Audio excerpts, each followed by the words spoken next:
Hey everyone, and welcome back to Method. This episode is a bit of a crossover with Height Drop, Brandon Douglas's podcast. This episode is going to be Brandon, our friends Kristine, and Max, and myself.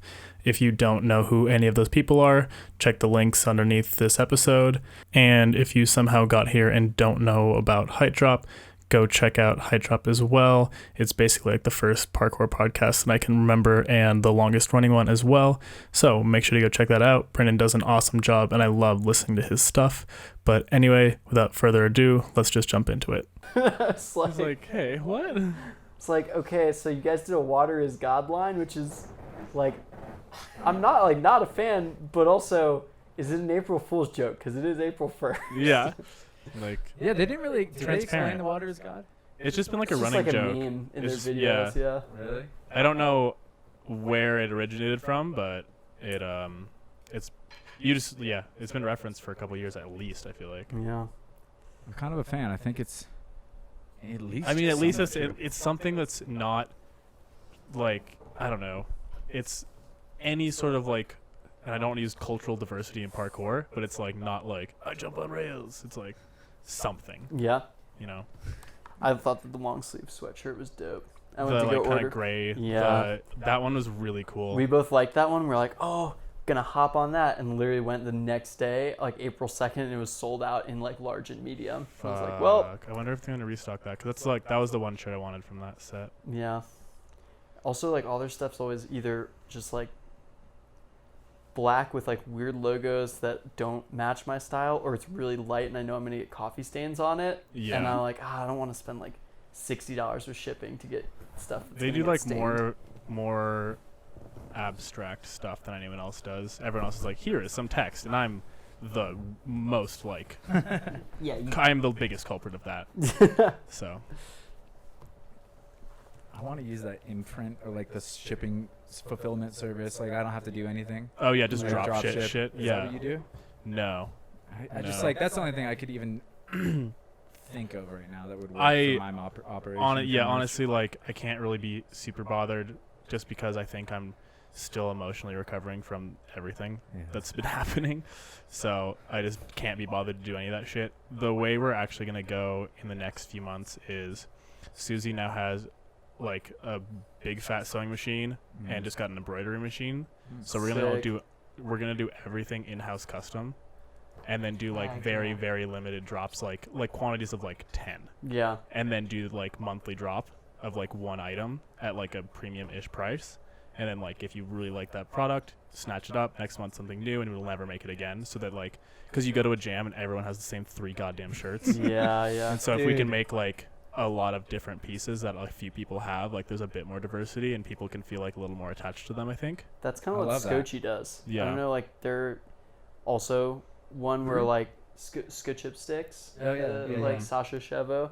I was and gonna say they- Rumen is doing the same thing too, aren't they? Where I they're don't- doing like one-off pieces. Oh unique yeah, I remember pieces, that. Yeah. And they're like, I don't know, like patchwork pieces together. Really Mhm. cool. Yeah, that's Yeah. I like that a lot. It Because is cool. It's got a lot of did like a character. 5 sweater run, which I ended up ordering because I've always wanted to support them, but they're the same where like everything that they make looks like if you wear it and you're like a coach or like a gym teacher, or you're just into that like old school parkour style, it's like Yeah. cool. But I'm not none of it fits my style at all. And then they made these pretty dope like half silk, half wool sweaters, and it was just like custom. They're making 10 total, and I was like, Yeah, yeah, it's kinda all right, cool. sick.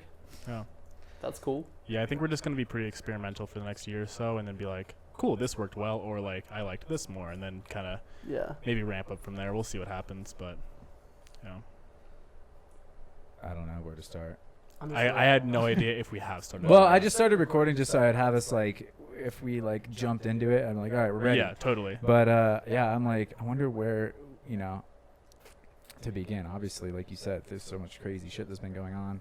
Yeah. We've caught up with you if you've listened to your podcast already, but I mean, it's actually one of the first times I've sat down with like a bunch of people, And just like So- chatted. about the state of affairs.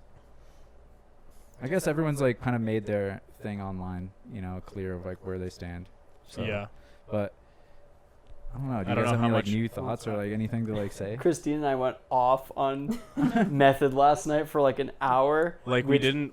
I don't think we said the word parkour till like an hour 22 or something like that. Which Really? I'm hoping is not actually in it, because it was just like we were like, let's just vent Yeah. for like Well, an like, hour to We Ken. got to like minute 20 and like it's starting to go that way, and then Christine goes, "Wait, how political can I get?" And I went, "Just fucking do it." Yeah. And then the next 45 minutes was just rant.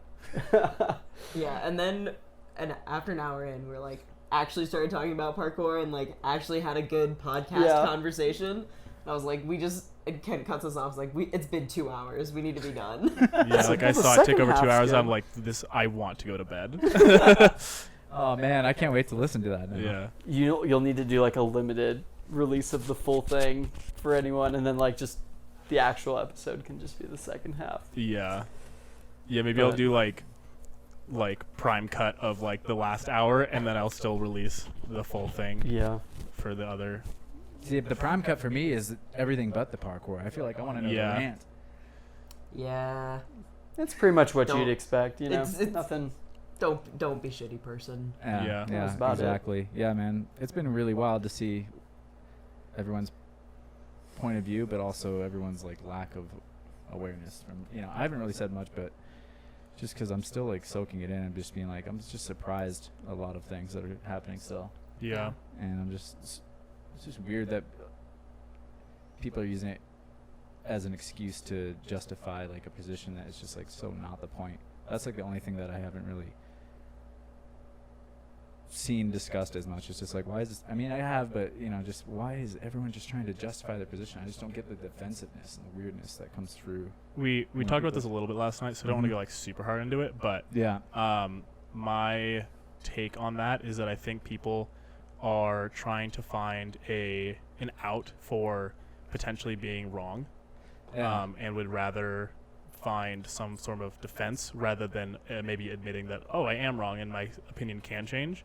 It's more like, but what about this part about this person?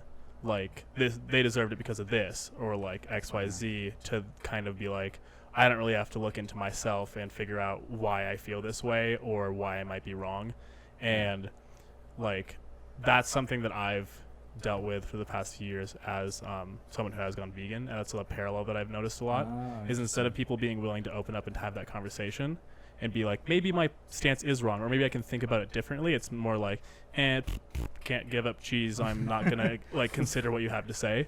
And I think it's a totally different level, and I think even more visceral, so I think people are gonna be even more heated about it. But I think that's not the only reason why, but I think a lot of people who might be actually like moderately intelligent and could have okay points of view who don't, or were raised to not, that can a lot of times factor into why they're just unwilling to like really listen to anything that might change their mind. Yeah, I think that's really on point. Yeah, because that's kind of the only thing that you can do, it feels like. When it comes down to it, it's like it sort of comes. I mean, if you're a legislator, it's maybe a different story. If you're, Yeah. it's like you have to kind of do that work inwardly and then make a change. Like that's the only thing you can do. You're like, all right, I live in this world. What am I going to do about it? Yeah. Or am I just going to feel? Or am I going to just try to justify my position like that? I Exactly. don't have to do anything. So anyhow, You go to any of the protests in Denver? I went to. I didn't go to like the scheduled event. I was just there just to see what, just to kind of like read the pulse of like the Yeah, streets, yeah. I guess, a little bit in Denver, and yeah, it was tense, but it was also not really. It was just something I still haven't. I guess I'm still processing it. It's just weird, surreal to see the streets of Denver boarded up and people screaming. There was a little bit of like animosity between certain groups for them, and then there was people just jumping rope and Were making there, a fun thing out of it. And Were there any counter protesters? no, I did see one homeless lady that was just like beyond like I don't know what to say. I just felt really like a lot of pity for her. She was like screaming at this other black woman and saying horrible things, and it was like almost everyone was just like, damn, that's like you could have just gotten violent and just like beat the shit out of this lady, I guess, is kind of the the visceral response is like someone hurt this person because she's saying such hurtful things, but everyone was just kind of like, damn, this person's probably hurting inside, and like poor person. Yeah. To say something, I don't know. It was just really strange. That was like burned into my memory the most. That was like as I was leaving, I was like, this is very strange. But what about you guys? No, I didn't go to any of them. I was working a lot during the time, and then it was just like, yeah, I definitely just like felt weird about what I would do there, because I'm not like an in-your-face passionate person with my beliefs, but I will be in-your-face and like passionate with my beliefs in other forms, like in written forms and stuff. So I've kind of been like lining up a bunch of stuff like within the parkour community and with friends that's going to be kind of like coming out in the next couple weeks or months. Yeah, I'm really that's like excited for written and like a little bit more like well thought out, which is kind of more like my personality. Yeah. And it's the same thing with like Sarah Green, like Christian's wife, like goes to all these like animal rights things and like climate things, and it's just like I always am uncomfortable in public situations, and I was definitely struggling. I'm like, man, it's such a privileged place to come to for me. Like, well, I'm not going to do this because it makes me uncomfortable to like deal with large groups of people. But also it's like with the pandemic and with like, there's just like so many excuses that like went into it. Yeah. But I just kind of like got to the point where I was like, I don't really think that me being there, other than just being like a shield essentially, is going to do anything nearly as productive as I can do by like putting my time into speaking to the people that I care about and like hopefully helping get their perspective heard and appreciated with like the platform that I have. So that was kind of like the route that I ended up going, and then just keeping an eye on things like through social media and stuff. Yeah, I appreciate it. I think and putting in my vote, which we ranted about yesterday. Yeah, there's a big voting rant. Yeah. But yeah, the reason I asked about counter protesters is because there were like some militia groups that came out in Missoula. I heard about that on NPR. Yeah, really? Yeah, it was like kind of tense, honestly. They had like ARs and stuff, right? Yeah. Just like yeah, out and on then the streets. there was this whole like weird narrative of like some people were saying that some of them were there to protect the protesters, and I don't know, because these things happened on different days. I don't know how much of that is true or what the whole thing was, but like there were at points like it was like one of Missoula's downtown streets, so we had all the protesters on the side of the courthouse, and then like across the street were like a bunch of like militant like AR with 3 clips toting. Like, yeah. That was like right when Trump was tweeting all the stuff about like Antifa sending busloads of protesters to like militarize this. Yeah. Yeah, because they interviewed one of the guys, and they're like, this is so-and-so from Missoula, Montana, and people were wondering why he's walking around with like a semi-automatic assault rifle, and he's just like, well, I'm not gonna, if people are coming to a gunfight, I'm not gonna be the one without a gun. Like, I need to be able to protect everybody. And all the protesters are just like, this is no, cardboard. we don't feel more comfortable with people who have no training and are just stoked to carry assault weapons come to a protest that they disagree with. Like, that does not make me feel safer in any way. I also just, AKA the police. yeah, let's not. Just I mean, kidding. not, No, totally. Like, Yeah. no one needs an assault rifle. Like, No. you're not gonna come tell me, oh, I need it for protection. Oh, I need it to go hunting. You're not gonna go hunting with an assault rifle. That's not. You've missed the point of hunting. Yeah. If that's your stance. I No civilian needs an assault rifle. I know that like there's a whole bunch of like really like people I really respect and admire are hunters that own guns, that really believe in like certain rights and certain, you know, they have the argument laid out for why assault weapons and, you know, how they're not really that much different than a handgun. They're basically just a handgun with a longer barrel and blah blah blah blah. But yeah, I think that's really, I don't know why it comes down to this. Like, Yeah. that's like the gray area. It's like, all right, there's always a border between these two opposing viewpoints, right? Yeah. And the border right now is assault weapons, yay or nay. Yeah. Well, Yeah. I think it's one of those things where as Americans, we know we're not going to get any sort of like really, really strong gun reform. So I think anything that people can take, and I think assault weapons is the most likely thing that would actually get taken away. Yeah. And then on the other side, I think that Second Amendment rights, like activists think that if this goes, then everything else is going to follow as well. Cascade, Yeah. It's like, I mean, I think, go ahead. It became fully clear that we were not going to reform gun rights in America when an elementary school was shot up. Like, in I'm every sorry, other if you country. shot up kindergartners, we're not reforming our gun. And we just said, oh, like, hopes and prayers. It wasn't going to get reformed. No, it's not. And like in essentially any other, first world country, if that would have happened, there would have been gun reform overnight.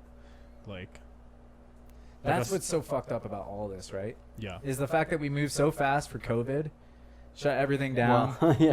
and then like relatively nothing speaking happens.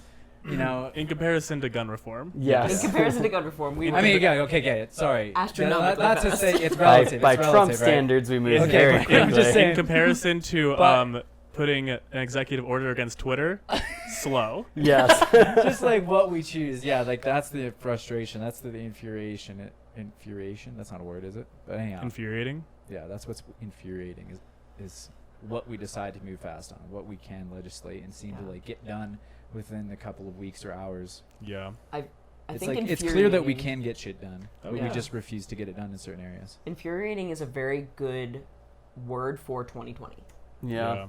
I feel like that is a good way to encapsulate just like the overall feeling for this year as a U.S. citizen who has empathy and cares about other human beings that live in the country and around the world. Is just like, holy fuck, the level of incompetence that you see on a national stage every single day is infuriating and bewildering.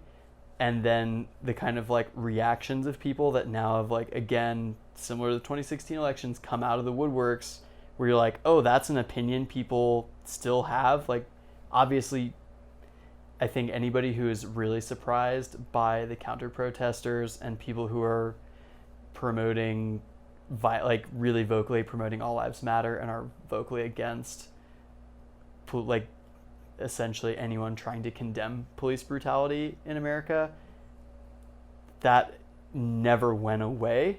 Yeah. But I think it is a surprise to me, at least personally, to see how large that percentage of the population still is. And then same thing with like COVID. How amazing is it that there's such a large percentage of the population? They're like, well, I'd rather get a haircut and see my grandpa die than like not be able to, I don't know, go to my favorite restaurant for 2 months. Yeah. And obviously people are struggling. Like, you lost a business. Yeah. Like people have been out of work. People are really like, there's tons of stuff, but just like the lack of empathy is so ridiculously infuriating. Yeah, and Yeah, it really is. It's that echo chamber too that I think, I mean, I've brought it up several times over the past week, but it's so easy to think that your social circle and your social media is representative of the rest of the world, and it's been extremely enlightening to go down avenues that are not like the normal avenues and like go follow some hate down on Instagram that takes you to the opposite point of view, and then to read all of the people that are the echo chamber for the opposite side. Yeah. And that's been super infuriating and super enlightening, because it's so like, I only have like 4,000 people following me on Instagram. Only? Only. Sell yourself short. But I can post anti-Trump stuff on my Instagram. No one has said a word to me. I can post Black Lives Matter stuff. No one has said a word to me. That means my social media is full of either people who agree with me or people who don't care enough to tell me I'm wrong. That's 4,000 people. And nobody said, like, that is just so mind-boggling to me of how much of an echo chamber that social media is. And that I guess I wasn't aware of how like privileged I am to live in this kind of bubble of intelligence, in this bubble of like people who agree with what I think. Like when I go to my everyday life, I'm an engineer. The people at my job, the dumbest person there is probably smarter than average human intelligence. Then I just like wanted to laugh bring at in- that. and then reason. and then our social circles, like parkour people in general are pretty well aware. Like at least the ones that I interact with are I'd say the aware, they're majority. intelligent. Yeah, they know what's going on. And so then to kind of branch out from that to find the people that have the opposing side, and then the people that are just the saying bleach drinking community. the bleach drinking community, The the bleach people, drinking community? Yeah, it's only one letter They're different. gonna from your go shirt that fast. goes- Yeah, yeah, They're not gonna last. I'm part of I don't it. feel like the bleach drinkers are gonna have much staying power, but yeah. Well, it's like it's the people that are intelligent enough to go start doing research, but not logical enough to realize that the rabbit hole they just went down that makes, oh, Black Lives Matter is a conspiracy theory, racism is a conspiracy, George Floyd was like, you're not intelligent enough to realize that this rabbit hole you went down is total bullshit. And that is the one that blows my mind. what to echo something I know Kira mentioned last time we talked sort of about this. She's not here, but it's just like there's different kinds of intelligence, right? Yeah. That's kind of the issue, I think, is like somebody like I don't have the intelligence that these engineers have, that's for sure. Yeah. I might have more social intelligence. That's up for debate. That's up that for is debate. not up for debate. But you know, like I see it even in my old man and stuff like that. You know, just like there's gaps where I'm just like, oh man, like you're so Yeah. smart. Like he's really good with business. Like obviously you're successful. The position he's in, I admire him for certain categories. And then there's other ones where I'm just like, I cannot borrow from you in that domain, or I will fuck my life up. Yeah. Yeah. You know, and you should actually look to me for some help on some Yeah. of these things. That's Yeah. like parkour. I think you see it in a reflection, like in parkour, to not go too deep into this rabbit hole, because otherwise we'll just Oh, yeah. not talk about anything else. But it's like the people who will do the like Edo Portal, spend like $1,800, invest in all this crazy stuff because they're like, this is what's going to take me to the next level. And then they just assume that because they put the time in, all the information is validated. And it's like, well, you researched it and you put all that time in, but doesn't mean you researched the right thing. Like you didn't validate it and you had no filter. And it's like if you don't have a good filter for bullshit, then you can put in hours and hours and hours and hours and hours of totally useless work and feel like, well, I'm a master, but like you're just a master of bullshit basically. Like Yeah. you didn't learn anything that applies to the reality that you like want to be affecting with your movement or like with your political views, whatever it is. Totally. I did have a conversation with my mom. Mm. She had I was very proud of her for we talked for like 45 minutes and I was a little bit hesitant about this conversation. And she basically brought it up and said, I realized this week, and my mom's a full grown adult. I would hope so. She's retired. Like she is a retired like She's a woman child. American. She Benjamin actually is Buttons. a My But- mom's Hamina. I mean a button. Yeah, I don't know. But she opened with, you know what I realized this week? I realized I have no idea what it's like to be black in America. And I was just like, look at Damn. you, Mom. Look at you becoming woke. Yeah. Like you're Word. figuring it out. And I thought that was really cool. Like she is part of the older generation. Yeah. And we ended up having like a pretty good conversation and she brought up a lot of the counterpoints that a lot of people are making. Like, oh, well, there's black people that have been successful. What do you mean that there's all these like gates in the Systemic way, bias. Oh, yeah. systematic biases, and we talked about that for a while. And like, she was like very open to hearing the conversation and hearing where it goes. And she's like, well, it's kind of like being a woman. And I was like, well, here's all the ways where it's not. And gave her like, and it was just a very interesting conversation. And basically at end, we kind of came to the conclusion where it was just like, we of course we have no idea what it's like, but we have to do everything that we can possibly do to make this whole situation better and more equal. And we're still having this conversation. Dude, you were so stoked after I that. was- She came home and was like, I'm really proud of my mom. I was like, nice, I was Fuck so yeah, proud Mom. of her. That's Aw. good. I was not sure how that conversation was going to go, and That's dope. it went really, really well. Mad Right on. respect for Mama Dietrich. Okay, topic Get it, Mama. change, because otherwise we're rolling downhill Yeah, quick. I mean, yeah. What do you want to? I don't know. What you got? I have nothing. Well, This is the problem. So we've been having a great time training together. I really, it's been really nice to really yeah stoked. that we are now getting out of the woods of at least the pandemic. You know, And it's like maybe not. I'm just You guys are like, Yeah. I mean, hey, here's the thing. No, we got out of the first woods. yeah. Yeah, And then everybody's like, sick, time to like plant some stuff here and just chill and have a picnic. And then it's like the woods in the second Lord of the Rings that move and like start to encroach on the orcs. I think that's what happened. We're like, oh, those woods are like 100 feet away. We're chilling. Yeah. And then we look back and the trees are like on our back. You're like, oh shit. Yeah. I guess the whole Black Lives Matter just put it in perspective. So it just feels like it's a little bit More it's just distant. not as in Yeah. the forefront of our minds. Yeah, for sure. But like, so at least we're getting to. I mean, we're all young and healthy, and Yeah. and we et also cetera, et cetera. haven't really been training with more people than the people I that are got- currently here. Like we're not doing a ton it's of. true, yeah. but it's been nice to just emerge, I guess. You know. Yeah. As Mhm. far as that goes, it's been super nice to see you guys and like just hang out and do something. So Mhm. yeah, Yeah. it's been good. For sure. It's nice to like have.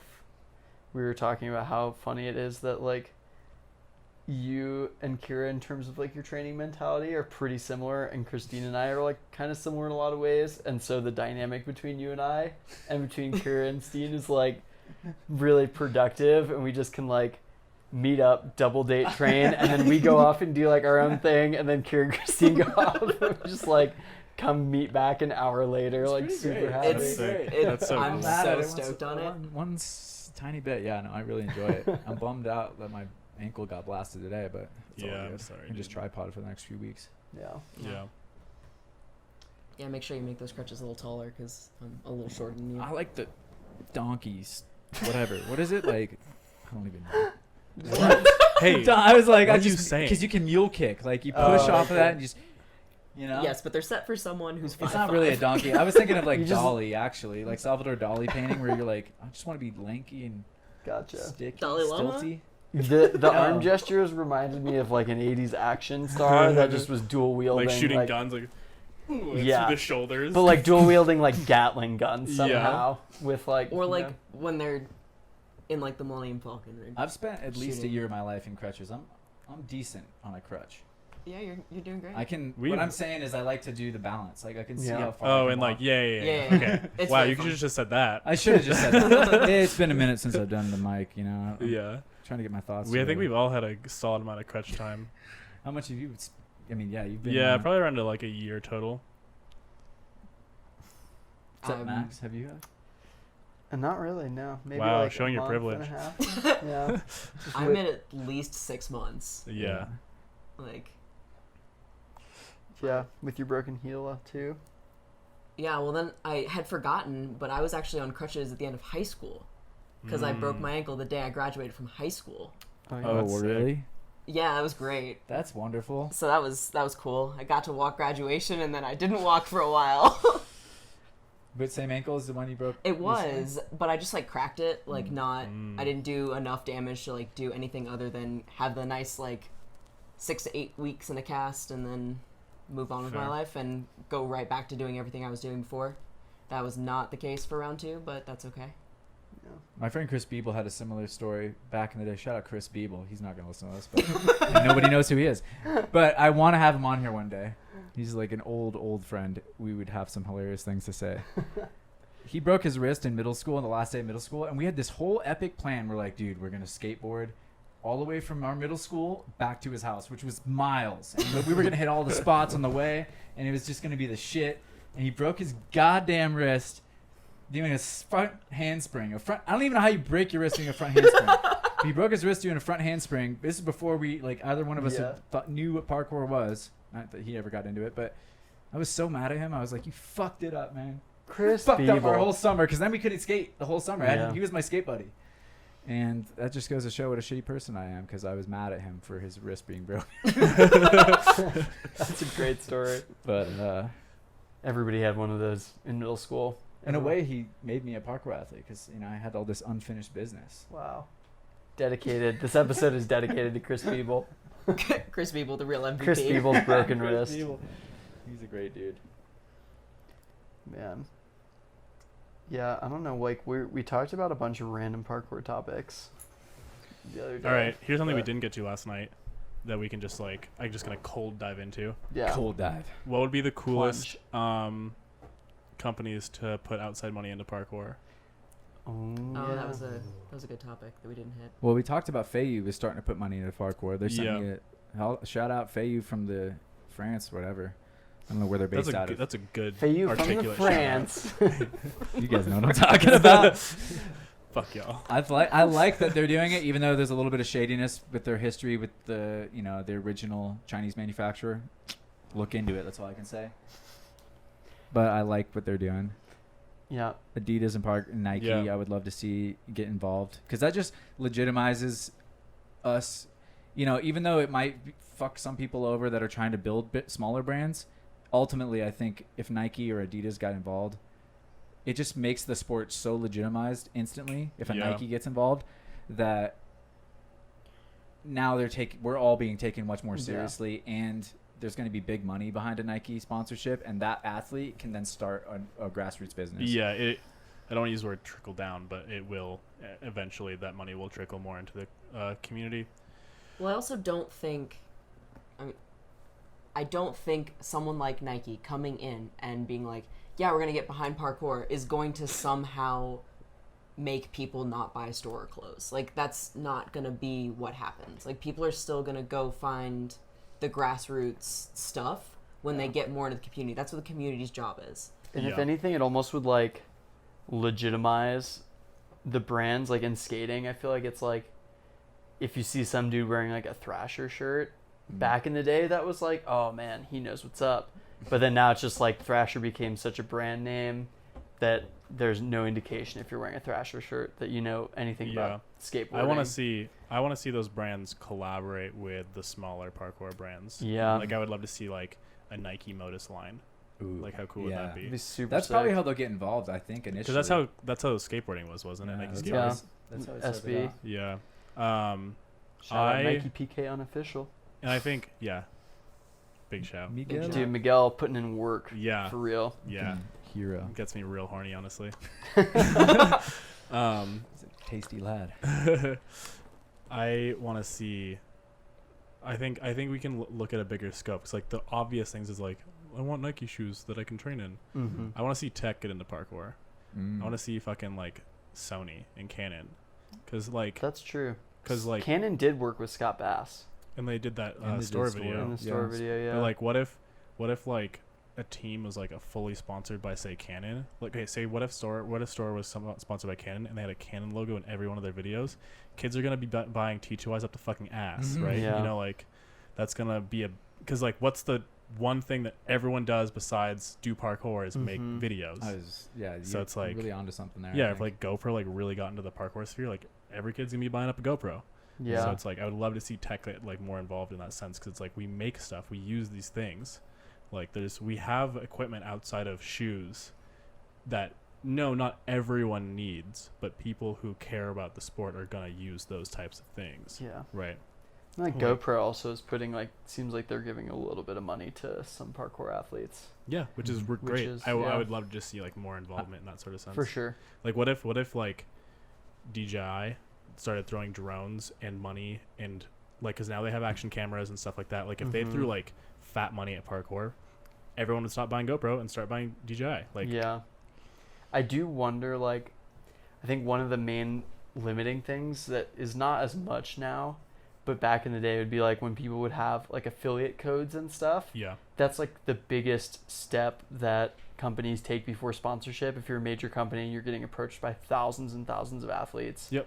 and you have somebody who's got an affiliate code and they're racking up like $8,000 in sales a month, Yeah. you're going to be like, oh, that person's worth putting more money into in terms of sponsorship.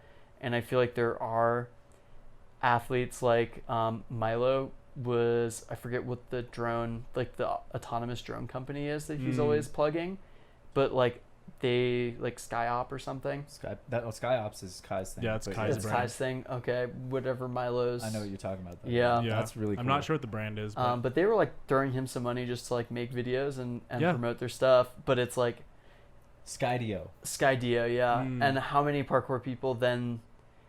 I just like feel like the carry through but do you think has that's been kind of poor. In do you think general. that's I think that's more a problem with having like a platform. I think it's like platform and brand, but I also think there was like a stigma against like the whole selling out thing for a while, which is I think we're past going that. past. I think we are past Yeah. that for big brand, like big companies, like store, like Modus, and not big companies. Maybe I'm like pretty biased because I am. Mm-hmm. But if like Modus started throwing ads on their videos, being like, "This video is sponsored by fucking whoever," like, Yeah. fuck yeah, get that goddamn bag. Let's Yeah. go. I totally agree. I just think it's like the smaller, like someone like Milo. I feel like there still is like a slight stigma of people being like, "Oh man, you're just like starting to get popular, and already your content is like asking me to do stuff." I feel like that's such a minority though. Yeah. That's a cop out though. If the It content's is. good, it's No, good for sure. And Yeah. his content is fucking sick. Like Yeah, and it's Yeah. unique and it's sick. Like, why not? Yeah. Yeah, So it's like- I totally agree. Yeah. What do you, is that? But I think this is a genuinely interesting topic. Is like, what is the glass ceiling that we are up against right now? Like what is Mainstream. as a community is like, because I think about this often as I look at other sports and I'm like, what are we gonna model ourselves after? And like, Yeah. where I don't want to have a diluted sense of like how important parkour is either. Like, I don't want to like shit on us. I think we have to keep pumping it up and Yeah. like doing everything we can to grow the community. At the same time, I'm like, there's not everything. Not everything gets to be the UFC. We may not get to the place where our athletes are getting paid tens of millions of dollars, hundreds of millions of dollars to do yeah, something. but I don't think that's like really what we're worried about at the moment. No, It's I don't like- think that's what we're worried about. But I know that's all I'm saying is there's a spectrum, and I'm like, where do we lie, and how can we grow into like our most mature Right. evolution of what we get paid and why we get paid? I have some thoughts. Please. The mainstream still thinks that parkour's a fad. I think that I don't know if we really need to convince brands that we are legitimate. I think that it's going to be done through more growth online. So I think Store has done more good for parkour than probably anyone has in the last like few years to legitimize the sport, because like people just know them now. Like We went to National Grocers on the way home, and the guy at the counter knew Store and asked what Breach was. Oh Yeah. wow. Yeah. so it's like They're huge. They're huge. Think of like any creator that you follow on the internet. More often than not, they're bigger than that creator. Yeah. Like, and that's wild. Yeah. So more instances of that I think will really help legitimize the sport. I don't think we have to be like, we did this competition and now it's legitimate. I think it's more of like we kind of Trojan horse ourselves through like YouTube and shit, I think is really where it's going to have to be. And then once that audience is there, anyone that has like a big enough audience, brands will look at and brands will work with. And I think it's just getting yourself in those positions to make those, and the brand deals are more just to help, like, if say Store is making a living, then that like sort of like what we were talking about with like the rock climbing community, like once that money starts coming from the outside and trickles in, they'll start making more stuff that helps the community, hopefully. But if you just see more of those instances, that'll help kind of like raise that bar, and then like some of those top people can be making a good amount of money, create opportunities for other people to make money, and then that'll just like keep boosting us up. I think is kind of that's how I see it in my head, at least. I think the only like weak link there is and this is a problem that we have with like gyms especially, is the carryover from getting the person who's interested and is willing to even like go to a parkour gym for the first time, to keeping that person interested in the sport for more than like a couple weeks. Because I don't think so like climbing is definitely something that I look at in terms of like demographic and kind of just like philosophy that is pretty similar to parkour, but parkour is infinitely more accessible because you don't need a shit ton of money to buy shoes and mats Yeah. and harnesses and like all the gear that you need to go climbing. and also like gym memberships. It's like gyms are way cheaper to run than climbing gyms. But when you go into a climbing gym, if you've never been before, it's very obvious that you can spend like 3 hours there just going through like routes by yourself or with friends. Like you can meet up with people really easily because everything's like right there on the wall. You don't have to think. And I think like a main issue that I see, that I would like see at Brooklyn Zoo, I see it at Apex Denver, is if I like bring friends to the gym, unless they've already absorbed a lot of parkour content, they go to open gym, you teach them for like an hour, and then you're like, all right, man, like, yeah, like go play. And they're just like, well, what do I do? And because parkour is so like, it's so self-driven and not like inherently guided in the way that like climbing can very easily be like, you're going to just go up there and like only touch the red things. I think we can do that in parkour gyms to make it more accessible to like that demo that's like, they might be interested if you just like got them to come back 6 or 7 times to the point where they like had that aha moment of being like, oh my God, I get it. This jump means more than just me jumping between these 2 rails. This is like this whole way that I can train throughout my whole life. But it can be tough to like break through that barrier. I don't think that's something that brands ever look at. Yeah. But I do think that that is an issue of like, store has 6 million, almost 6 million subscribers now, but how many of those people go past the point of like occasionally going outside and like doing a vault or just like watching store videos to where they're like training once in a blue moon? Okay, I think you're totally right, but how many, I think it's a numbers game, honestly. How many people go to the climbing gym, try it once and go Yeah. You know? So like I think for, you know, however many people that come to the parkour gym and then be like, oh, like I don't really get it. Like take skateboarding. I think skateboarding is almost equally, if not more difficult, to be like, what the fuck do I do with this thing? You know? And if you haven't seen a lot of like skate videos, which I think anyone that is going to get on a skateboard has probably seen at least like a good handful. I would say I'm like very ignorant about most skate culture and I don't know a lot about skateboarding, but I've seen enough to be like, okay, I think I know like at least like a few things I can like try to figure out. And I think it's literally just exposure to the sport. I think we still have such a small reach. I think our online is doing great. Like you can look at a lot of the metrics on how much parkour is searched, but I think it's just the time of the age of the sport is just still a little bit too young. And I think we're still just a little bit underneath mainstream adoption. But I think with that larger knowledge and general knowledge of just what parkour is, I think we're going to see just like, a much higher adoption. Yeah. Do you think part of that is because like, well, also skateboarding, you can just kind of like carry your board around and like ride around, and if you're a kid, like that feels cool sometimes just on its own.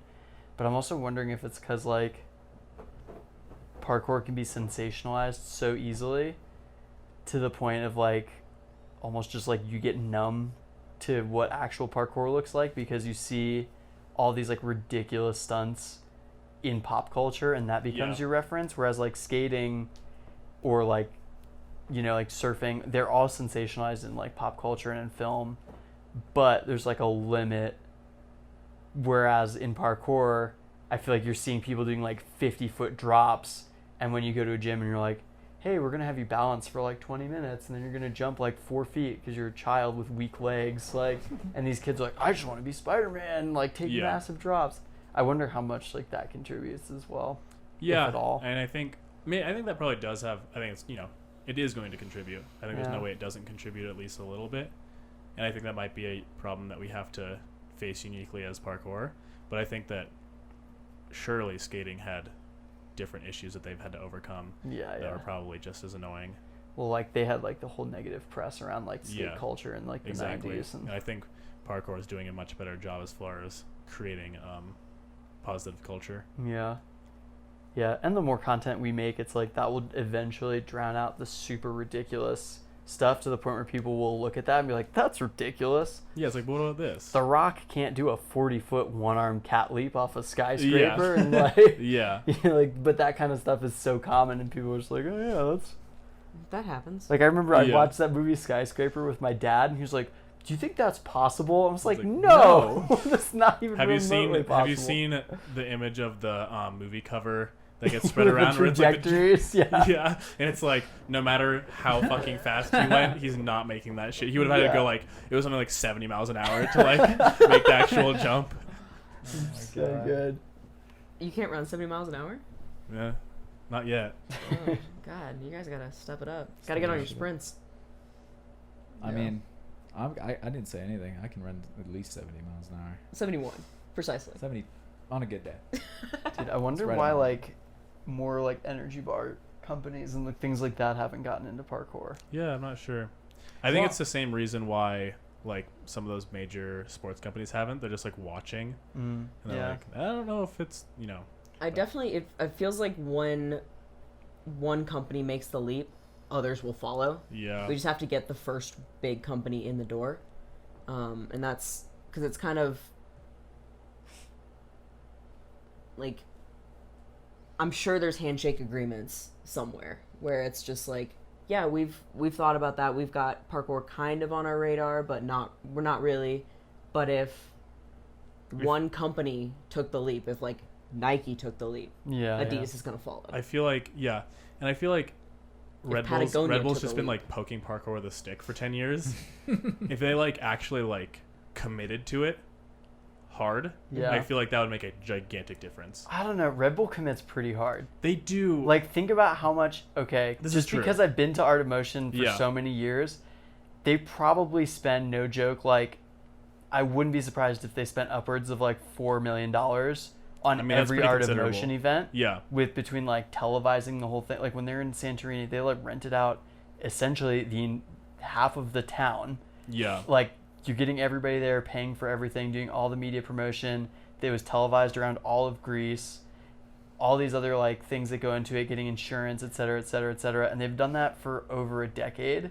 So I feel like Red Bull, and you look at like other sports, and it's not like they're throwing tons of money at other sports that have similar followings. Like there are some places where they've definitely thrown like way more money. Yeah. But I've actually been really impressed with what Red Bull's done, especially because they got so much hate from the community off the bat.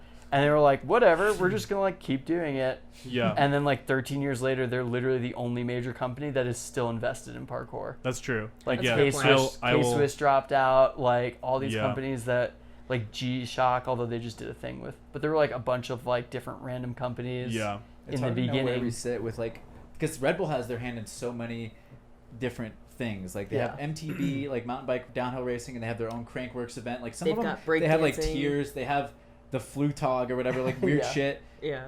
But like, we don't see like Monster jumping in yet, and I think like there must be something there where we haven't reached a because that's when I think it's pretty clear.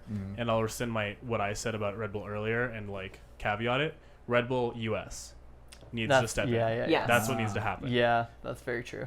That's that's the big thing. Like, Red Bull has done a lot, but I think until the United States branch of Red Bull steps in, like that's why I feel like it's poking it with a stick, because I feel like for a lot of those other sports, Red Bull US actually is like, we'll fucking do it.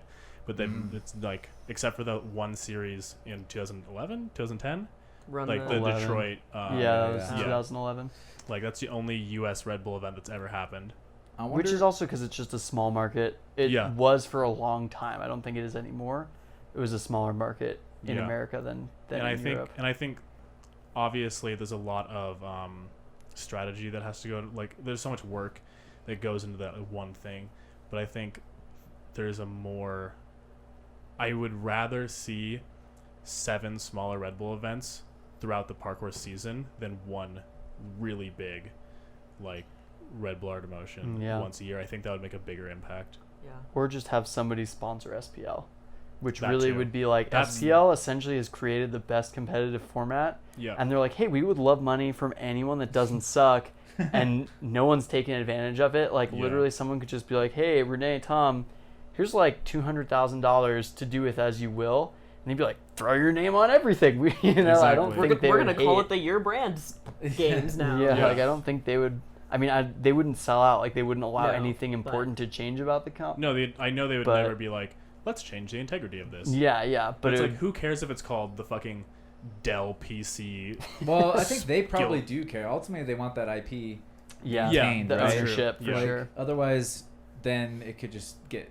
But if it No, was totally. the Origins Pro Parkour Yeah. Championships brought to you by Yeah. Sony, Yeah. or, like they're not going to be. Yeah. I don't think they would turn down a I do not either. Yeah. Yeah. contribution. I do want to rescind my big brands because I don't know what it is. I forget about Red Bull. Red Yeah. Bull has, that's a very good point. Red Bull has been involved for a very long And time. the long time is what's really crazy. It's Yeah, what, I 100% 13, forgot almost about Red 14 Bull. years. Yeah, It's so really cool. I talked with Nico.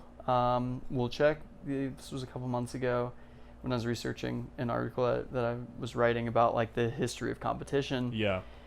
Because I know he was one of the first people to have contact with Red Bull, and the way that Art of Motion became a thing, which I love, because people were like, oh, you know, like big brands, they know all about it, and like they're watching parkour, and from everything I've ever heard, like KO also like for a long time was talking with Under Armour about like trying to get Under Armour to come in, and there were like pretty serious negotiations where they were like, yeah, we might be down to like put in $2 million to like improve your shoes so they don't suck and throw money in it.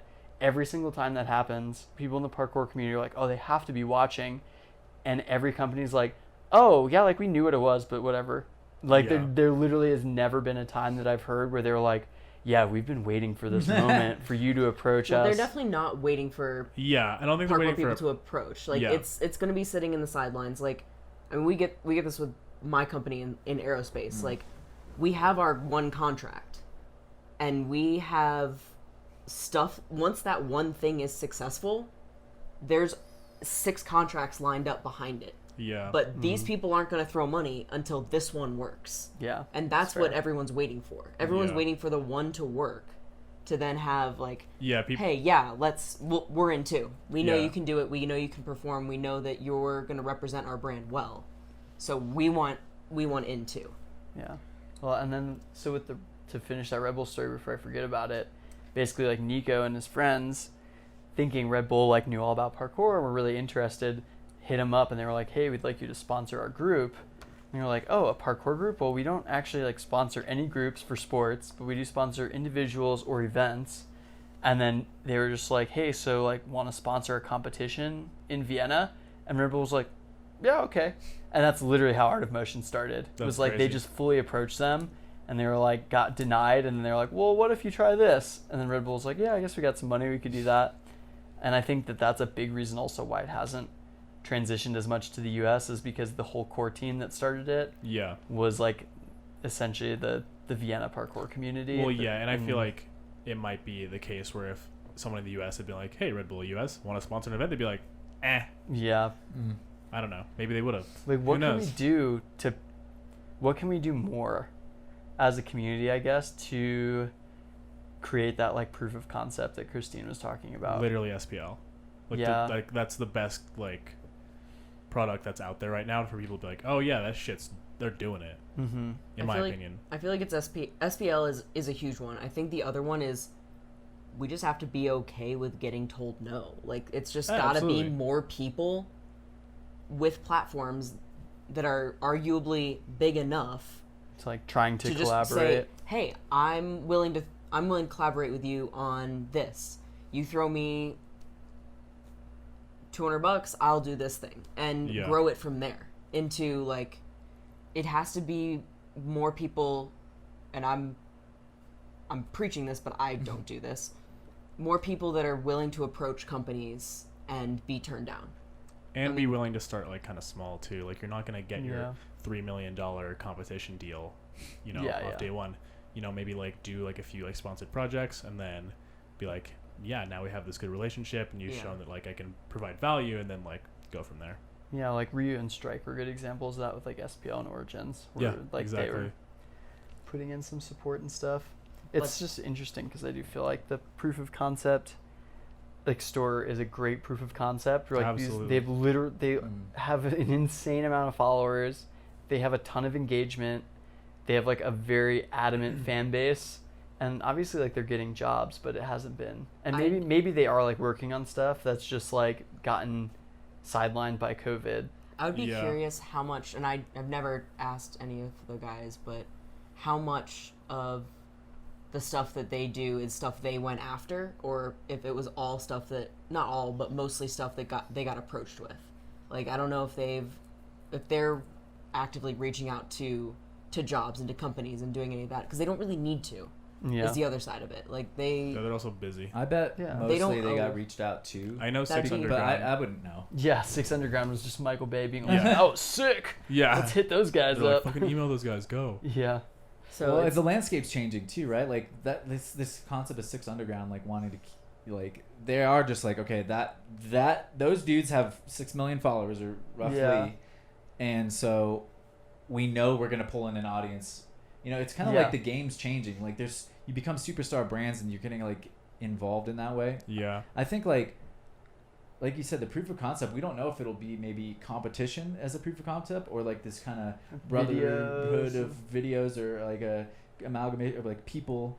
I think the Flip Like Z and Eric and Pasha House is kind of like the other sort of interesting model that's developing of just like they're like the MTV vlog. Real World. Yeah, it's like a real Parkour. world. It's like interesting, like how that's the happening. Parkour hype house. Yeah, dude. And I'm like, I mean, I think it's just like, all right, there's another avenue. Like you can expand into that. I just want to know how, like, and I just want to ask them, like, do you guys have sore throats from literally just screaming at every flip that gets landed? Like, they do some of the sickest stuff, but it's a full squad hype every time everyone lands anything, and I'm just so impressed. Like, oh man, Z's vlogs are pretty sick. I'd never seen any of his vlogs, and I watched a couple, and I was really impressed. I was like, oh, these are dope, because I follow all of them on Instagram. I actually watched his knee one. That was the first one that I watched because I wanted to know. He got me with the clickbait. Like, I wanted to know why he could never flip again.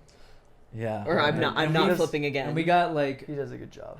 Dom as another like example of someone who's really doing another avenue that like a lot of us really want to see work. It was just like an individual who can just change the game, like through his movement, through his innovations in savagery. And it's very like particular. It's like, okay, I guess the kind of savagery you need, which is the same thing for skateboarding. A lot of the big skateboarders, he's really a lot of them are like that. You know, Jaws, Chris Joslin, even Nyjah, Nyjah and him actually have a lot of parallels because everyone talks shit on Nyjah's skateboarding. It's not like smooth or clean, but you can't deny what's happening. Yeah. And I think Dom, a lot of like his journey's been like people going, they're not doing it good, but like it's just like, but he's doing that and that. And I think what's great about Dom's movement is like it is, and this is not like I feel like it's gonna come off as like talking down on his movement, but it's totally not. It's really easily digestible by someone who doesn't do parkour. Yeah. He front flips off a 28-foot fucking bridge. Dude, like, all my coworkers at the coffee shop follow Dom. Yeah. And they'll literally come into me and they'll be like, dude, what did Dom Tomato do the other day? Like, do you see this? And I'm like, yeah, I do. Like, he comments on all Christine stuff. Like, he's like also, dude, Dom's the homie, man. He is really awesome. One of my biggest cheerleaders. He's for sure. He's like the perfect example of like the hero that the parkour community needs. In the sense that he has this skill set and he has this platform that he just has worked really hard to build, because he's also like putting out vlogs, editing super hard, constantly training like a friggin' madman. He's overcome like some fucking He's overcome some gnarly injuries. He's taking all these hits, and he's like really engaged in the international community, and he's not an asshole, and he's using like his platform to work with brands and cares about that, and like is doing it in a way that does benefit the community as a whole. Which I think is like the other thing, is that a lot of people who would be good at doing that don't have the platform, or are like too self-conscious, or just are not interested in like promoting themselves and trying to get this like work. And like, I mean, the store guys are a great example. Like if I were them, I know that if I had 6 million people following me for just training, I'm like, I just want to train. I'm already doing everything I want to do. Mm-hmm. No, exactly. And I'm not liable. Like, I have no responsibility for like single-handedly pulling up the financial like struggle that the parkour community is in at like the expense of maybe like my personal enjoyment of the thing I love the most. Totally. But there are a couple people, and Pasha I think is like another one. Even though he kind of like walks like a line with movement and action, kind of like comedy and all these other things, but he's another person that's like got a personality that's marketable and is willing to market himself. Yeah, that's fine. And he's not doing it in a way that's like Devin Supertramp cringe. You know, like he's doing it in a way that will like build the community and build kind of people outside the community their respect for parkour as like a sport. Yeah. It's like, oh, that was weird, and I'm laughing, but also like, holy fuck, he almost knocked his head on the edge of a pool really hard and like did a double flip and can't, you know, just wild shenanigans. Yeah, absolutely.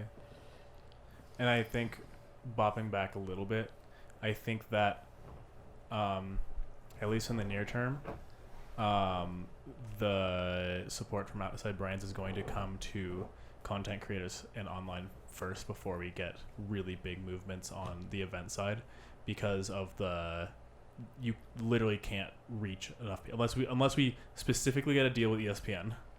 We can't reach as many people with a competition as we can with online videos. Like Store alone is rivaling many TV channels. Yeah. If you have 5 million people that watch your channel on TV, you are successful most times. Yeah. Yeah. They did do the Aurora games on on ESPN. Yeah. That had a parkour comp involved in it. That was cool. I didn't see that. That's crazy. It was a women's sports festival, and so it was very exhibition-y. It wasn't like a traditional comp in the sense of like, this is a parkour competition. It was a comp style exhibition. Yeah. And effectively they did all kinds of sports. They had like basketball, they had gymnastics, and they had like hockey and tennis and all kinds of stuff. And the person who was running the gymnastics portion of it was like, hey, there's this other thing that isn't gymnastics, but it's really cool, and I want to do something with the women in this sport too. And so she actually took part of the gymnastics section of the whole ESPN broadcast and gave it to parkour. Oh, nice. And so she Shout worked. out. Yeah, so shout out to Big that shouts. conversation. She worked with Hendo, with Joe Hendo, and he reached out to a couple people. He got the athletes, and it was America versus the world, basically. The Americas. The Americas versus the rest of the world. So it had North and South America versus everybody else. As per usual.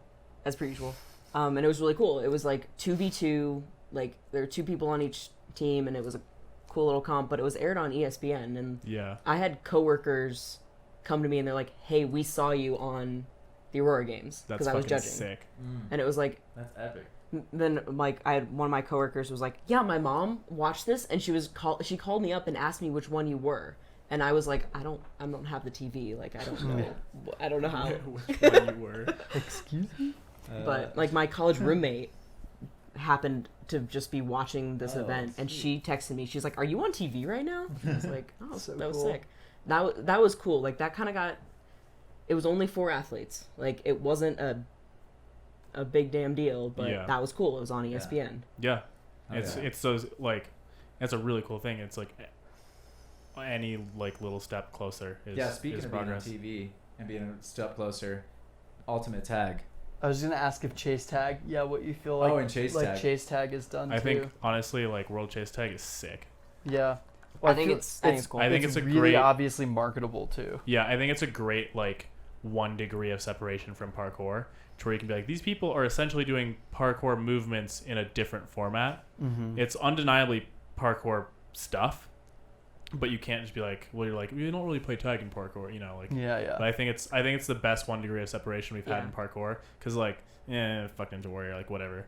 But yeah, I think it's really cool. And it's extremely relatable. Like Yeah. everyone has every You did it. child plays tag. Yeah. And you grew up into being an adult, you remember playing tag. Even though they were like, you can't play tag in school because it's dangerous. We all play tag.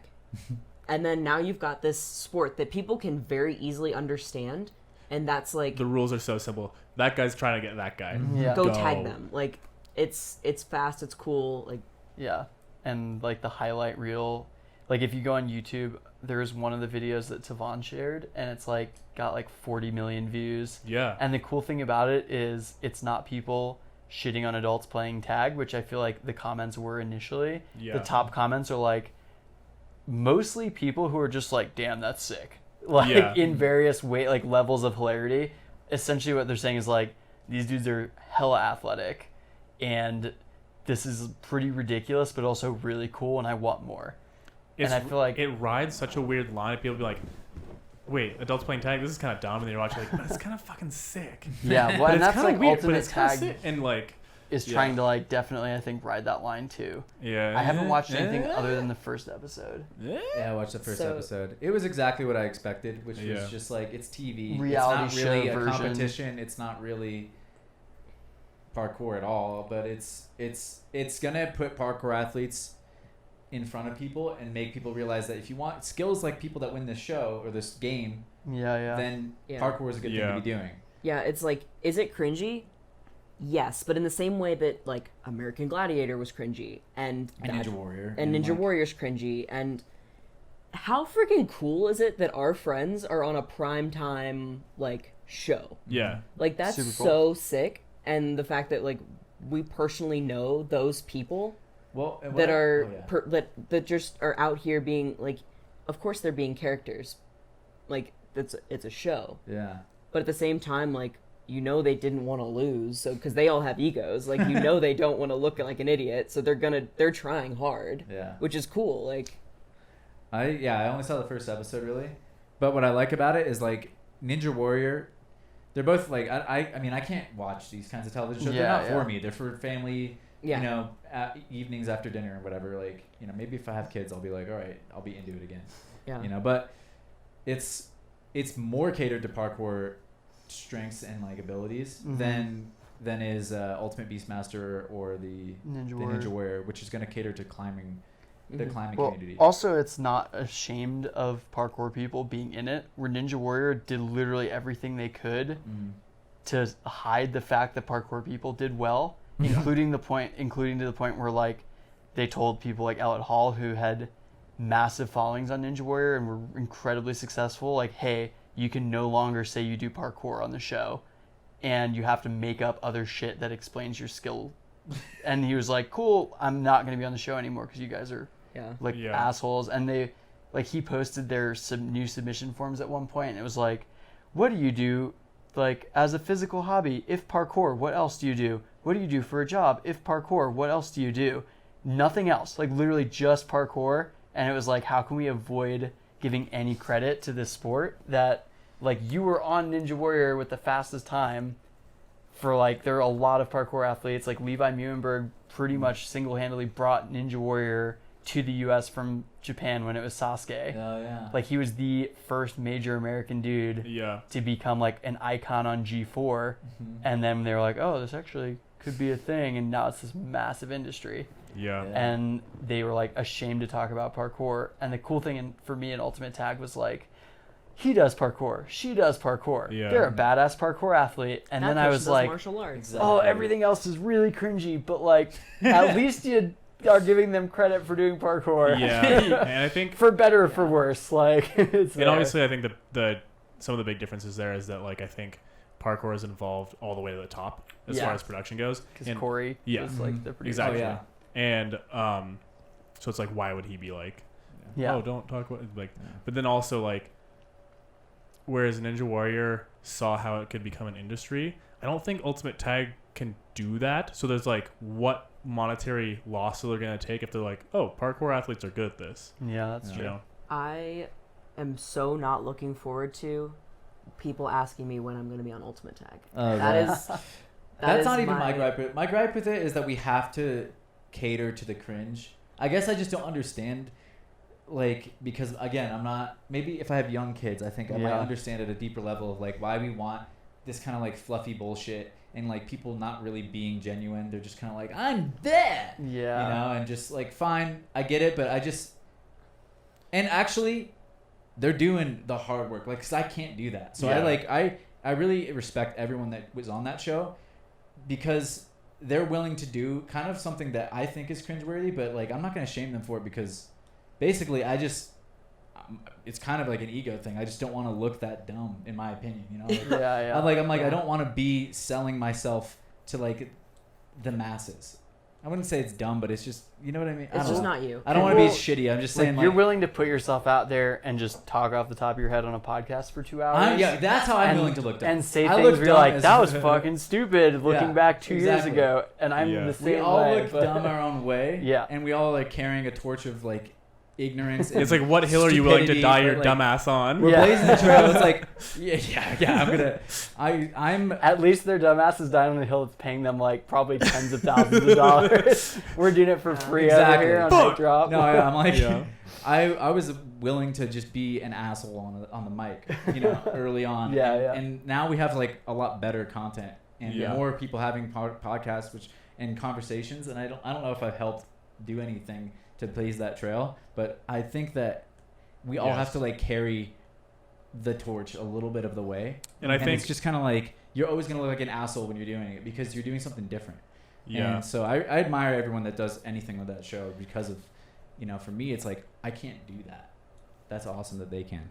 And I think one of my favorite things about learning about people in the parkour community is learning how they learned about parkour, how they got into parkour. Mm-hmm. And like, especially some of the kids that are a little bit younger who came to the gym, stuff like that, like say like the 15, 16-year-olds or people who got into the sport like a ways after we did, sometimes came through on like really cringe ass shit, but it made them find parkour. And like, you know, in the long run, that was what made it happen. Yeah. And so like, if you can look past like some of the cringy bits, and if, you know, 10,000 more 13-year-olds get into parkour over the next 2 years because of Ultimate Tag, fucking more power to them.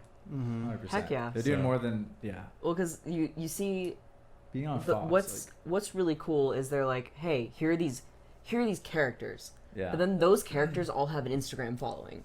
So people that are stoked on Lorena are gonna go to Lorena's page and pull up like, oh, this is Lorena. What are the other things she's done? They're gonna find Exelon. They're gonna look at that. Then they're gonna say, but everywhere is plugs of like, I do parkour. They're gonna see her parkour videos. Same Yeah. with Sydney. Same with Corbin. Like, someone's gonna go see Sydney on this show and then go to her page and just be like, holy gajoli, I can go do that. And it's especially powerful to me to look at like, there's badass women on this show. Yeah. Yes, they're characters. Yeah. It's Yeah. the But it's first gonna major be- thing that's ever had parkour women on it on And like a it's- national scale. And it's gonna be young girls seeing this and being like, that's so cool. She can do that. That means I can do that because I'm like her, right? She started.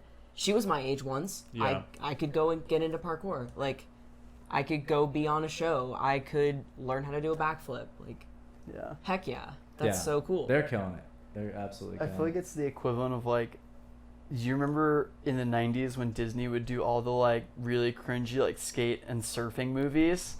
And I feel like that's like what those industries had to deal with in like 1996. Yeah. But then that led to like things like Rocket Power, which is like how Nora got into skateboarding. Dude, You know? oh my god, yeah. how fucking cool is it? Would it be if like in like 8 to 10 years there's like some form of like a parkour like cartoon? That'd be sweet. That'd be so sick.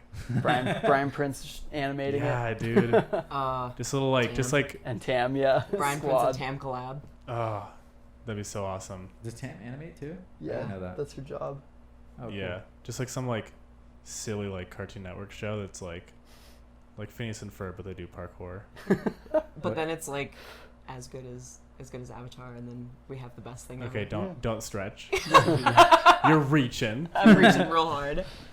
But yeah, I mean that's kind of what I have to remind myself with Ultimate Tag is like, Yeah. imagine being like, yeah, one of like the Z Boys it's or just- something in 1992 and seeing Yeah. people just kind of put out the cringiest shit on TV. But that got an entire generation of kids who like grew up in a sport and then are now like the ones pushing the boundaries of it, like into it in the first place. Yeah. Yeah, it's so important. Like everything is like that. Yeah. Everything. Like my whole life is like that. Just tripping over myself, like doing things that are basically embarrassing so I can do something a little bit less embarrassing next time. Or a little bit more. Oh shit, we're getting a call. And our video's cut out, but Is that gonna we'll cut their audio out? Well, it's okay because now we're talking, Yeah. filling it in. Yeah, baby. yeah. And honestly, fuck those other two guys. They're not even here anymore. So Yeah. I might have to restart the video, but this will be. That's okay. Who is calling me? This episode's brought to you by Jort Boys. Jort Boys.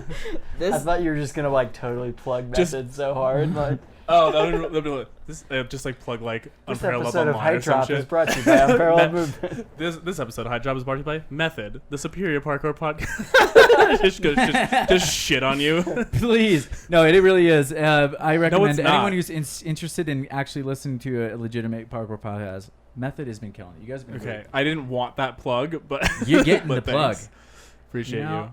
Like I said, my job is just to like fall ass backwards into this domain first. I think. Yeah. If I don't know if I'm even first, but I think like that's kind of been some of the story of my life. I just kind of I'm a little bit sendy is what they call it, but I just do things A little bit. and then I don't know what's gonna happen, but ultimately that's a power that we all have is like whatever I you're think- not embarrassed to do a little bit more than other people, Yeah. like you should do that because that's kind of like what you can give to the world often is just being like that's sometimes what is unique about every one of us is just what we're willing to be exposed and vulnerable as. I think if you want to round that back to getting parkour to a higher place, it just like if we all do a little bit of our own something that like helps keep promoting parkour, like that's how we're gonna get there. So it's gonna be all of us doing like like you're like starting the podcast and like whatnot, and then like Max is more of someone who like is more analytical and like giving more of like a thoughtful and like I don't know like scientific approach to parkour, which we need. And then Kristine can push females when she's doing that for years, and so like if everyone just like keeps That's really pushing, rude. You shouldn't push people. We were having such a good like heart I was having a call. little moment and you start talking about how you want to push little girls over. So Sorry, I'm. but yeah, so like if everyone just keeps like committing to parkour in their own little ways, that's what's gonna make it work out for everyone in the long term. So 100%. Yeah. That's one of the things I really stand behind is just expanding the circle of what it really means to be in parkour. You know? Like we all need to expand it, and I more than anyone sometimes because I was like super into it, and so I got like really narrow-minded about what kind of things you could and should do in parkour, and now I've kind of like done a whole 180, and I'm just like, no, we all need to just get the pie growing bigger, and and definitely. if you don't have nice things to say, like it's fun to talk shit sometimes, but it's just We definitely need to, as like a greater community, to stop like dogging on people who are not only doing parkour.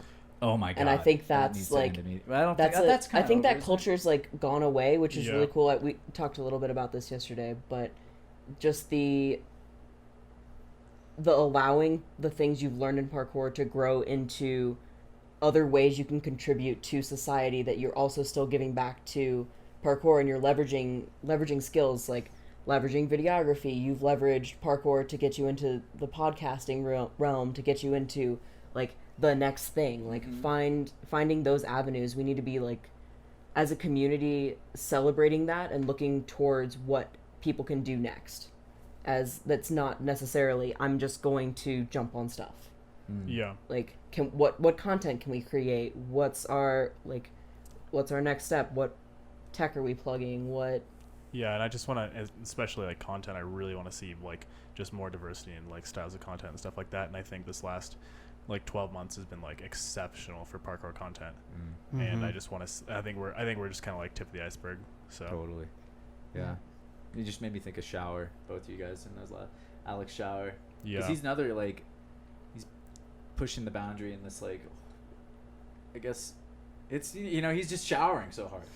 He's being that individual. He's like doing him so uniquely, which I really think is dope. Or like Joel, who's like and Joel's like right going down a kind of semi-comedy, but also doing cool advertisement stuff, and then going down a different like Yeah. He's Shout out pushing to it. Joel, who's had Tesla give him a car twice in the last like 8 months. It's It's just so like, sick. yeah, keep this car for another couple weeks. Like, That's a major company to be Yeah. like having them just give you a $140,000 car or something. It's Like- wild. and also, what a freaking nice guy. Yeah, Joel's great. Yeah. He's super nice. Oh man, that's probably a good place to end it. We love everyone, right? Be nice to Listen, people. Yeah. Be nice to people. Do you? Yeah. Keep All good making stuff. stuff. Keep growing. Do Keep unto making others stuff. as you'd have them. Because you do can't unto be Dom Tomato forever. No. Even he will have to parlay some of this momentum. I think we never know. Maybe You not him. know, I'm pretty not him. sure. Yeah, say if he's there's gonna be anything able to do bet this. against, it's not him. Yeah, no. I And mean, he's I'm a- like, I could see it. just 80 years old. Yeah. And he's You got, already like, running an event website with Saturday. So Yeah. he's already like, you know what? As if I haven't done enough. Yeah. Let me throw this in there too. Dude. What a friggin' legend. Yeah. Oh, Well, man. thanks for having me on. Thanks for having everyone on. Thank you guys for being on, and Yeah. thanks for being in my home. Family Love you podcast guys. for the win. Bless.